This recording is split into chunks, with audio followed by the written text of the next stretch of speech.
back. 10:13 now, your time on this Saturday morning, and all month long here on Q13 News. We're celebrating Black History Month by bringing you stories that are important, that impact this community, and stories that matter. This morning, we're telling you about Langston, a nonprofit arts organization within the historic Langston Hughes Performing Arts Institute, a place that's a cultural hub for African American arts and has been celebrated as a staple in the Seattle community for decades. Joining us in studio today is Langston's program manager, Jasmine Scott, and executive director, Tim Lennon. Thanks so much for being here with us this morning, guys. Thanks for having us. Yeah, absolutely. So you all focus on strengthening and advancing the community here through Black arts and culture. Tell us how you do that. And you have a personal connection to all of this, too.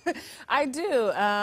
The Langston Hughes Performing Arts Institute has been around for nearly 50 years in a historic building that was originated as a Jewish synagogue. And then after that congregation left, the city actually took ownership of that building and turned it into what it is today, the Langston Hughes Performing Arts Institute. It was called a cultural center for a while until it turned into the Performing Arts Institute. And my personal connection is that growing up, when it was a city-run program, I started going there as, to day camp programs, after school, summer programs, things like that. And then it was actually my first job as a teenager, and I worked there every summer I performed there, so I learned my admin skills there, working in the office, and then I was able to perform in the youth plays there. So I grew up there. I grew up in that space. But Tim can tell you a little bit more about kind of the history of the building as well. And how do you guys impact kids' lives on a daily basis? You know, your life is one of those, but how is that a part of your goal and your mission? Absolutely. So to back it up just a little bit, maybe about 5 years ago, the city concluded a long stakeholder engagement process to determine the best way to carry on the historic mission of the facility. And it was determined that an independent nonprofit was the best way to do that. Our goal is to activate the space with as many different kinds of programming for as many different kinds of folks as possible. And the youth is really at the heart of what we're aspiring to do. So we're building out a number of programs. In addition to presenting and producing a lot of our own programs, we also work in partnership with other local institutions, local Black artists and community organizations to make sure that we are truly representative of the breadth and depth of the Black community and the Black diaspora in the Seattle region. Yeah, and you guys actually have a spring break program that's coming up that's pretty exciting. Tell us about the program, and you're accepting, enrolling students right now, huh? Yeah, so we've actually been partnering with SIF for about 2 years now to provide youth filmmaking camps.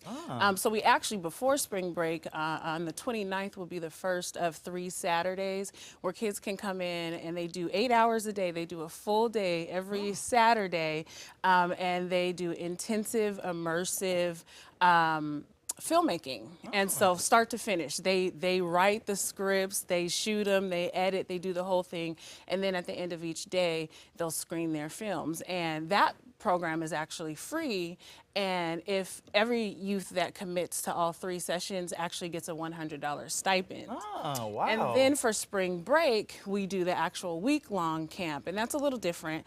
They pay for that one, but they spend every day with mentors, broken up into groups, again, really immersive, like really getting into the process of making films.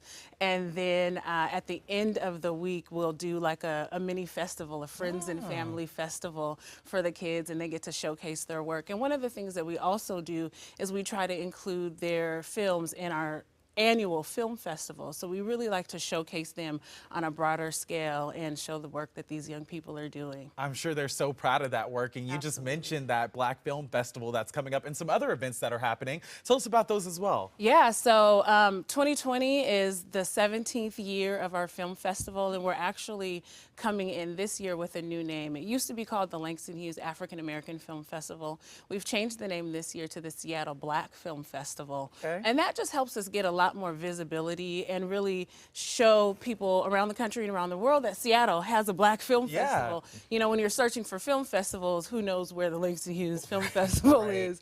And so that was a really historic name for a long time, but we really want to expand and grow and have more visibility to everyone in the world, because we do get submissions from people from across the world really representing the diaspora. So the film festival this year is going to be April 23rd through the 26th. Okay. We're super excited for the programs that we're going to be presenting. We got more submissions this year than we've gotten in past years than we can remember. So we really had quite a time selecting the films for the festival this year. So we're really excited to present it. I think it's going to be a wonderful time. And before we let you guys go here, tell us the website that people can go to get more information on that. Absolutely. That is langstonsseattle.org.